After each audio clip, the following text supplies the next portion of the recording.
चोर देवरानी। एक बार की बात है, सुषमा अपने पूरे परिवार के साथ खुशी खुशी मोहन नगर में रहती थी।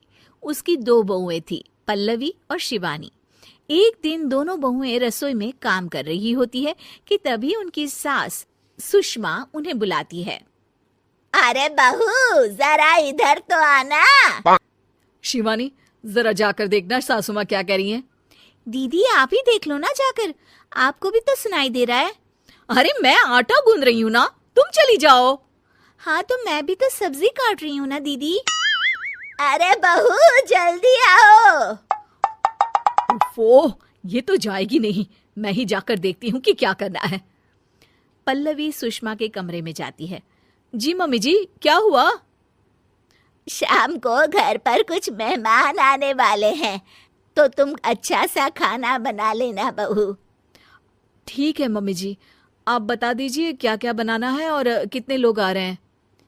सुनील की मौसी जी और उनका पूरा परिवार आ रहा है। कुल मिलाकर 3 लोग और हमें मिलाकर हुए 9 लोग।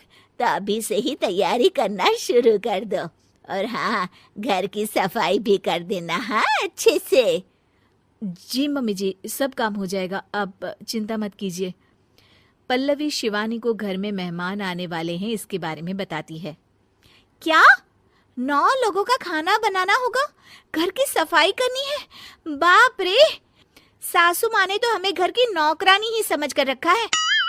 ऐसा नहीं बोलते शिवानी, हम इस घर की बहू हैं और घर के काम करना हमारा फर्ज है। दीदी तो है ही सासू माँ की चमची, जब देखो सासू माँ सासू माँ। मैं तो इतना सारा काम नहीं करने वाली। शिवानी कपड़े लेकर गमला साफ कर रही होती है और चक्कर आने का नाटक करने लगती है। मेरा सर चकरा रहा है। तभी वहां पल्लवी और सासू माँ जाते हैं। अरे बहू, क्या हो गया तुम्हें? मम्मी जी, बहुत तेज सर में दर्द हो रहा है। तुम एक काम करो शिवानी, आराम कर लो। नहीं नहीं दीदी, घर में मेहमान आने वाले हैं, मुझे आपकी मदद करनी चाहिए। अरे कोई बात नहीं शिवानी, तुम आराम कर लो, मैं सब काम कर लूंगी। ठीक है दीदी, अगर आप इतना कह रही हैं तो आराम कर लेती हूँ। शिवानी आराम से अपने कमरे में मैगजीन पढ़ रही होती है। इसे कहते हैं आराम की जिंदगी। इतना सारा काम। चलो सारा काम खत्म हो गया, शिवानी को देख आती हूँ। शिवानी अपने कमरे में ईयरफोन में गाने सुनते सुनते सो जाती है और उसके साइड में मैगजीन भी रखी होती है। पल्लवी वहां आ जाती है और वो सब देखती है। ओहो, तो मतलब सब काम चोरी का बहाना था। अभी बताती हूँ इसको। घर का सारा काम मुझे करना पड़ा और ये महारानी यहाँ मैगजीन पढ़ रही है, गाने सुन रही है। पल्लवी रसोई से एक प्लेट और चम्मच लेकर आती है और शिवानी को थाली बजाकर उठाने लगती है। शिवानी अचानक से उठती है। उठ गई महारानी, गाने भी सुन लिए, मैगजीन भी पढ़ ली। तुम तो बहुत बड़ी झूठी निकली शिवानी। तुमने सर दर्द का बहाना बनाया ताकि काम करने से बच सको। हाँ बनाया बहाना, तो क्या करती, इतने सारे काम करती। मुझे कोई शौक नहीं है चापलूसी का। क्या चापलूसी? तुम्हें लगता है कि मैं सारे काम चापलूसी के लिए कर रही हूँ? और नहीं तो क्या। तभी वहां सासू माँ आ जाती हैं। अरे बहू, वो लोग बस आने ही वाले हैं, तुम तैयारियां कर लो। जी सासू माँ, तुझे तो मैं बाद में देखती हूँ। सब खाना खाने बैठते हैं और खाना शुरू करते हैं।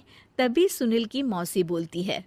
वाह भाई वाह, खाना तो बहुत ही अच्छा बना है सुषमा जी, एक एक चीज में क्या स्वाद है। ये सुनकर शिवानी मुंह बना लेती है। उसे अपनी जेठानी की इतनी तारीफ रास नहीं आती। आपकी बहुएं तो बहुत ही अच्छा खाना बनाती हैं। हाँ, बनाती तो दोनों ही अच्छा है, पर आज ना ये सारा खाना बड़ी बहू ने बनाया है। छोटी बहू की तबीयत ठीक नहीं थी, सो इसलिए। मानना पड़ेगा सुषमा जी, आपकी बड़ी बहू तो बहुत ही गुणवान है। पल्लवी की तारीफ सुनकर शिवानी को जलन होती है। पल्लवी ये सुनकर खुश हो जाती है और शिवानी की तरफ देखकर उसे चिढ़ाती है। कुछ देर बाद मेहमानों के जाने का वक्त हो जाता है। मौसी जी सबके लिए उपहार लाई होती है। वो सबको शगुन के पैसे देती हैं और अंत में पल्लवी के पास आती है। तुम्हारे लिए शगुन का लिफाफा तो है ही, पर बहू तुम्हें एक और उपहार भी मिलेगा इतना अच्छा खाना बनाने के लिए। मौसी अपने सोने के कंगन निकालकर पल्लवी को पहना देती है। ये लो, ये मेरे मनपसंद कंगन है, अब से ये तुम्हारे हुए। धन्यवाद मौसी जी। ये देखकर शिवानी तो पूरी तरह से जल जाती है और गुस्से से रसोई में चली जाती है। तभी वहां पल्लवी आ जाती है और उसे अपने कंगन दिखाने लगती है। देवरानी जी, अब आपका सर दर्द ठीक तो है ना?